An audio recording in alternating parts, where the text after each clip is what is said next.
ایک مالدار شخص تھا. اس نے اپنے بیٹے کو ایک عجیب و غریب وصیت کی کہ بیٹا جب میں مر جاؤں, میرے مرنے کے بعد میرے جو پیروں کے موزے ہیں پھٹے پرانے بوسیدہ, جو میں کئی سال سے یوز کر رہا ہوں, استعمال کر رہا ہوں, میری یہ خواہش ہے کہ مجھے مرنے کے بعد یہی موزے پہنا کر مجھے قبر میں اتارا جائے. وصیت بڑی عجیب تھی لیکن باپ کی تھی. بہرحال ایک دن ایسا آیا کہ باپ کا انتقال ہو گیا. غسل کفن دفن کی تیاریاں ہونے لگی. بیٹے نے اپنے باپ کی وصیت لوگوں کے سامنے پیش کی, یعنی بتائی, تو ہنگامہ ہو گیا, ہر کوئی حیرت میں پڑ گیا. لوگوں نے کہا کہ نہیں نہیں, یہ جائز نہیں ہے, یہ جائز نہیں ہے. مرد تو یعنی 2 کپڑوں کے ساتھ قبر میں دفن کیا جاتا ہے, اس کے علاوہ کوئی چیز اس میں ڈالی نہیں جاتی, تو یہ نہیں ہو سکتا. بہرحال بیٹا تو اپنی باپ کی وصیت کو لے کر اڑا ہوا تھا. اس نے کہا کہ نہیں, مجھے باپ کی وصیت ہے تو مجھے موزے پہنا کر ہی باپ کو دفن کرنا ہوگا. لوگوں نے جب بیٹے کی ضد دیکھی, اصرار دیکھا, تو ایک عالم صاحب کو بلایا گیا. تو عالم صاحب نے بھی وہی کہا کہ بھائی نہیں, موزے نہیں پہنا سکتے, یہ جائز نہیں ہے نا. لیکن بیٹا اڑا ہوا تھا. تو کیا کیا گیا کہ بہت سارے عالموں کو, یعنی علماء کو جمع کیا گیا شہر کے, اور اس پر ایک میٹنگ رکھی گئی کہ کہیں سے کوئی گنجائش نکل جائے, کہیں سے کوئی راستہ نکل جائے کہ موزے کے ساتھ اس کے باپ کو دفن کیا جائے. بہرحال بہت لمبی چلی میٹنگ, لیکن کوئی نتیجہ نہیں نکلا, کیونکہ کفن کے ساتھ ہی دفن کرنا پڑتا ہے, باقی اور کوئی چیز اس کے ساتھ دفن نہیں کی جا سکتی, کوئی اور چیز پہنایا نہیں جا سکتا. بہرحال جب یہ ہوا تو اچانک ایک آدمی آیا, اس کے ہاتھ میں ایک کاغذ تھا.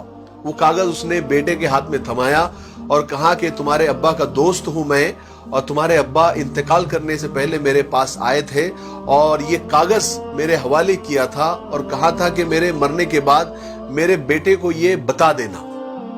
بہرحال بیٹے نے چٹھی کھولی تو اس میں لکھا ہوا تھا کہ میرے بیٹے, تم دیکھ رہے ہو نا یہ سب ہنگامہ, اتنی دولت, اتنی گاڑیاں, اتنے بنگلے, اتنے بینک بیلنس, اتنے کارخانے, اتنی کمپنیاں ہونے کے باوجود بھی میں اتنا مالدار آدمی ایک پرانا سا استعمال کیا ہوا بوسیدہ پھٹا ہوا موزہ تک میں قبر میں نہیں لے جا سکتا. ایک دن تمہیں بھی موت آنے والی ہے میرے بیٹے. جو مال و دولت میں نے چھوڑی ہے یا پھر جو تم کماؤں گے, اس پر گھمنڈ مت کرنا, اس پر غرور مت کرنا, اس کا اچھا فائدہ اٹھانا, غریبوں کی مدد کرنا, کسی کو تکلیف مت دینا, بے سہاروں کا سہارا بننا, یتیموں کے سر پر ہاتھ رکھنا, بیواؤں کی مدد کرنا, کبھی کسی کا حق مت مارنا. میرے بیٹے آگاہ ہو جاؤ, ہوشیار ہو جاؤ, تمہیں بھی ایک دن موت آنے والی ہے اور کفن کے 2 ہی ٹکڑوں میں تمہیں اس دنیا سے جانا ہے, قبر میں اترنا ہے. تم ایک پیسہ بھی یا ایک پیسے سے آنے والا ایک سڑا ہوا موزہ بھی قبر میں نہیں لے جا سکتے. میرے ساتھ بھی اور تمہارے ساتھ بھی تمہارے اور میرے کیے ہوئے اچھے اور برے عمل ہی قبر میں جانے والے ہیں, اور اسی کا بدلہ ہم کو ملنے والا ہے. ہمارے رب, ہمارے پروردگار نے فرمایا ہے کہ ایک ذرہ برابر بھی تم نے نیکی کی ہوگی تو تم کو اس کا بھی بدلہ دیا جائے گا, اور ایک ذرہ برابر بھی تم نے اگر برائی کی ہوگی تم کو اس کا بھی بدلہ دیا جائے گا.